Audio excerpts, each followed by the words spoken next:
आपल्याला आता अवगतच झाले असेल की आज रोजी जे शासनाचा उपक्रम आहे की शासनानं लोकाभिमुख प्रशासन हा एक उपक्रम ठरवून त्यामध्ये वेगवेगळ्या स्टेप बनवलेले आहेत. त्याच्यामध्ये महाछत्रपती महाराजस्व अभियान ही एक हा पहिला टप्पा आहे. याच्या अंतर्गत लोकांना तालुक्याच्या ठिकाणी न जाताना प्रशासन गावामध्ये जाईल, प्रशासन मंडळामध्ये जाईल, प्रशासन तुम्हाला दारामध्ये सेवा उपलब्ध करून देतील, हा त्यामागचा हेतू आहे.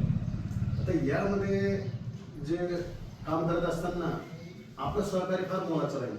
आपल्याला काय काय अडीअडचणी आहे याचं नाव आपण समाधान शिबिर ठेवलेलं आहे शासनाने. समाधान शिबिर म्हणजे तुमचं समाधान झालं पाहिजे एकाच वेळेवर, तुमच्याच त्याच ठिकाणी समाधान झालं तरच त्याचा उद्देश सफल होईल.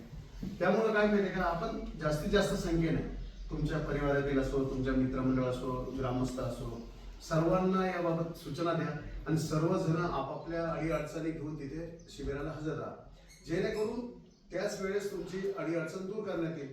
आता उदाहरणार्थ काय माहिती का, पोट खराब आहे, पोट खराबचे मागे खूप मोठे आपण कॅम्प घेतले झाले.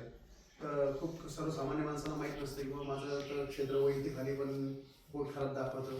पोट खराब दाखवल्यामुळे बऱ्याच अडचणी येतात. तुम्हाला अनुदान मिळत नाही, तुम्हाला जो विमा असतो तो मिळत नाही, बऱ्याच काही अडचणी. तर पोट खराबातून वैयक्तिक क्षेत्रात आपण समाधान शिबिरामध्ये चालणार आहे. दुसरा विषय आता ऑनलाईन दाखले वगैरे असतात, मुलाबाळांचे जे रहिवास दाखले झाले, जातीचे दाखले झाले, जे अनेक प्रकारचे दाखले आहेत ते सुद्धा आपण तिथेच सेतूच्या मार्फत तुम्हाला वाटप करणार आहोत.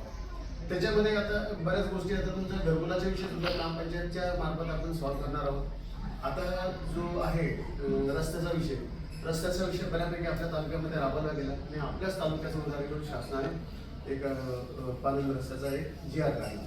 पानंद रस्त्यावर आता काय झालेलं आहे की आपल्याला अतिक्रमण झालेलं आहे.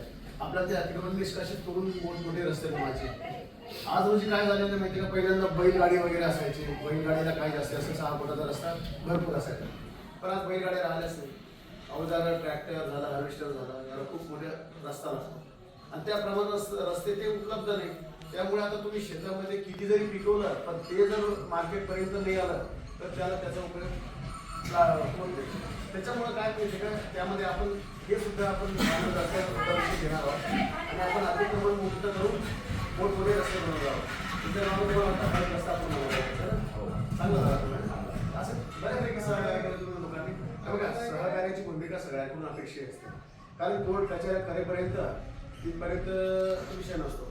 आता आम्हाला जे अधिकार आहेत त्या अधिकारानुसार आम्ही 100% काम करणार असावं. काही वेळी कसं असतं, काही अधिकारी अंग राखून काम करतात. आता माझा हेतू तो नसतो. माझा हेतू 99 लोकांचं जर काम होतं,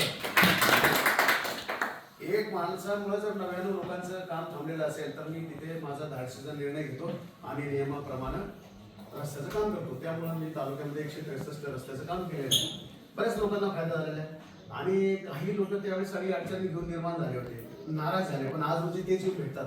सर धन्यवाद म्हणे, आता माझी 4 चाकी गाडी शेतामध्ये जाते, रात्री बेरात्री मला काहीच अडचण येत नाही. आणि बाबा तू तर त्यावेळेस राग आला होता, नाही सर माझं क्षेत्र गेलं पण आता मला कळालं की उर्वरित क्षेत्राची किंमत किती वाढली. तर असा विषय आता बऱ्यापैकी आता जमिनी पाण्याखाली आल्या, वनिती खाली आल्या. सगळेजण आता शेतकरी माळवं वगैरे काढतायत, भाजीपाला काढतायत. भाजीपाल्याला सकाळीच 5ला तुम्हाला मार्केटला जावं लागतं. त्यामुळं काय माहिती का, रस्त्याशिवाय शेतीचा विकास नाही. त्यामुळे बऱ्यापैकी आपण रस्त्याचे सुद्धा विषय करणार आहोत. आणि जर समजा तुमच्यातले काही मंडळी अशी असेल की काही अडीअडचणी असेल तर एकत्र तुम्ही सरपंच, पोलीस पाटील, मुख्य अध्यक्ष किंवा जे काय असेल तुमचे लोकप्रतिनिधी त्यांच्या मार्फत आमच्यापर्यंत पोहोचवा, जेणेकरून आपण त्या दिवशी ते निकालात काढू. नाहीतर काही विषय असे असतील की बाबा ते त्या दिवशी जर निकालात नाही निघले तर मग उदाहरण काय होतं की समाधान शिबिर नाव कशाला ठेवलं.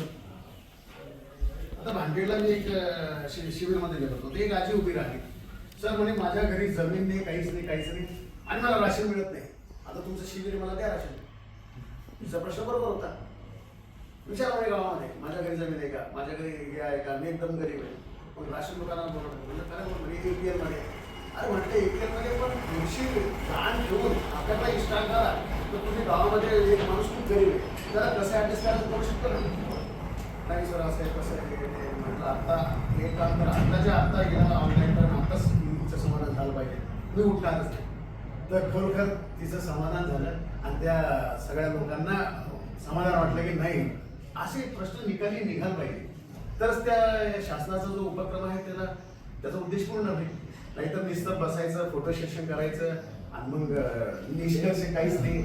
हा, त्याच्यामुळे काय माहिती का, जास्तीत जास्त संख्येनं आपण उपस्थित राहा, जास्तीत जास्त अडचणी आमच्या समोर मांडा. आम्ही शासनाचा निर्णयाची अंमलबजावण्यासाठी आम्ही आता आज धुलीवंदन असून आम्ही स्वतः आलो. म्हटलं पहिले का, नंतर आपलं सेलिब्रेशन. ठीक आहे, तर त्यामुळे आता ती दुर्घटना घडली, तर मला असं अपेक्षित होतं की असं जर दुर्घटना घडली माहिती तरी आता तुम्ही जेवढे आहेत तेवढ्या माणसांना माझी विनंती आहे की तुम्ही आता त्या सगळ्या मंडळीला सांगणे आणि तुमच्यासारख्या माणसांनी काय, जे सर्वसामान्य आहे त्यांच्या अडीअडचणी काय, सातबाऱ्याचा विषय, संजय गांधीचा विषय, स्तंभाचा विषय, काही जरी विषय असला तर आपल्याला कमीत कमी फार मोठा सफल झाला असं दाखवता आलं पाहिजे की शासनानं जो उपक्रम ठेवला तो सफल कसा होईल, तो यशस्वी कसा होईल. तर केव्हा होईल, जेव्हा जास्तीत जास्त लोकांच्या समस्याचं निराकरण होईल, तरच सफल समजलं. नाहीतर लोक आले आणि बसले, फोटो सेशन काढले आणि गेले, अर्ज काय काहीच नाही, काय निकाली काहीच नाही, काही उपयोग नाही. तर त्याच्यामुळे काय माहिती आहे का, आता तुम्हाला विनंती करतो की त्या सगळ्या मंडळीला सांगा आणि 14 तारखेला मॅक्झिमम, मला खूप लोकांनी प्रश्न आले पाहिजे, माझं हे राहिलं, माझं ते राहिलं, माझं ते राहिलं, तर ठीक आहे. नाही तर आम्ही येऊन बसायचं, नुसतं फोटो काढून जायचं, मग ते उपाय.